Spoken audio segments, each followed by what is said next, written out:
Mmm. So yan na nga guys, meron nga pala tayo ditong dalawang ready to eat na duck leg. Yan, spicy ang flavor nito guys. Pipituhin lang natin siya para mainit siya ng konti. Kasi yung pagdating nito, nalagay ko siya sa ref. So ayan, habang pinipito ko at ayan, tumasik pa nga. Yan talaga yung pinakakatakutan ko sa pagpipito guys. Si Rolf na yung ipapatikim ko nito guys dahil mahilig siya sa duck. And nagdagdag lang rin pala ako ng kamatis. By the way, buy one take one pala yan. Guys, tikman pala natin tong galing sa Bigog, Philippines. Yan. Ito ay spicy duck legs. Yan. Try natin guys. Game. Uy. Ngayon lang ako makakatry nito ah. Ready to eat na yun siya, Dad. Pero yan siya, prinito ko, Dad. Parang medyo mainit-init. Sa gustong umorder guys, bili na kayo. Yan. Try natin oh.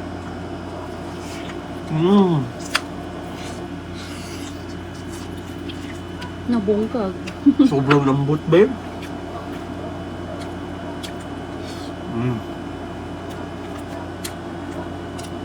Juicy kayo gabi. Sobrang juicy guys. Tinikman ko man kanina, masarap talaga siya.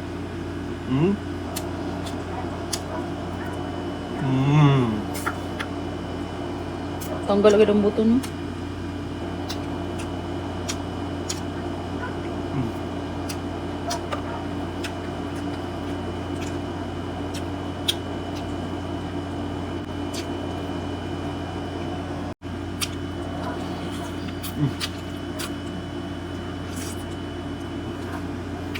So ano pa hinihintay nyo? Click the yellow basket.